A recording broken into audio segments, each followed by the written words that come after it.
আপনারা কি কখনো ভেবে দেখেছেন কেন কিছু মানুষ সবসময় হাসি খুশি আর পজিটিভ থাকে, যদিও তাদের জীবনেও আমাদের মতোই চ্যালেঞ্জ আছে?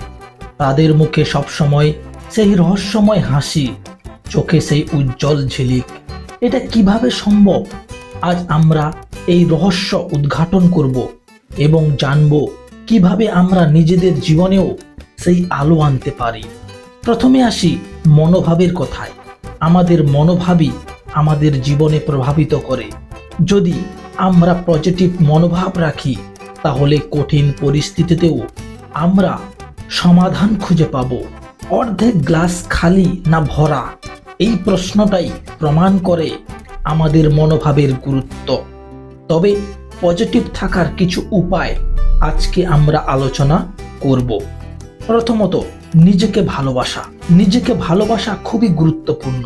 আমাদের নিজেদের প্রতি যত্ন নিতে হবে, নিজের প্রতি সৎ থাকতে হবে। আমরা যে মানুষ সেটা মেনে নিয়ে নিজেদের প্রতি যত্ন নেওয়া মানেই পজিটিভ থাকা। দ্বিতীয়ত, লক্ষ্য স্থির রাখা।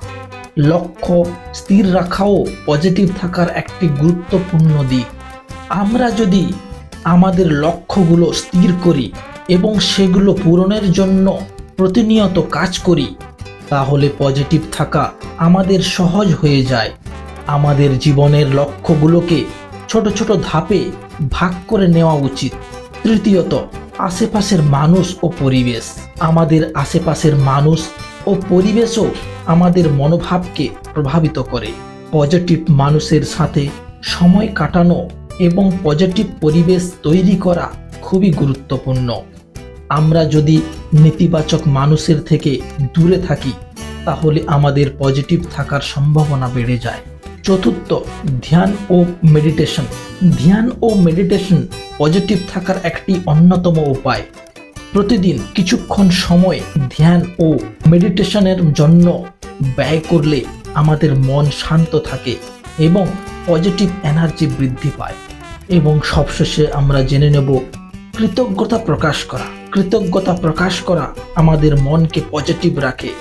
প্রতিদিন সকালে অথবা রাতে আমরা যদি আমাদের জীবনের ছোট ছোট সুখের মুহূর্তগুলো নিয়ে কৃতজ্ঞতা প্রকাশ করি, তাহলে আমরা আরো বেশি পজিটিভ হয়ে উঠি। সবশেষে বলবো, পজিটিভ থাকা একটি মানসিক অবস্থান যা আমরা নিজেরাই তৈরি করতে পারি।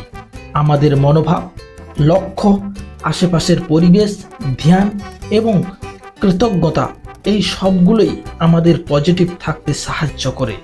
সবসময় মনে রাখবেন, পজিটিভ থাকলে আমরা আমাদের জীবনের যে কোনো চ্যালেঞ্জ মোকাবেলা করতে পারি। বন্ধুরা, এই ভিডিওটি যদি আপনাদের ভালো লাগে তাহলে লাইক করুন, কমেন্ট করুন এবং আমার চ্যানেলটিকে সাবস্ক্রাইব করতে ভুলবেন না। ধন্যবাদ।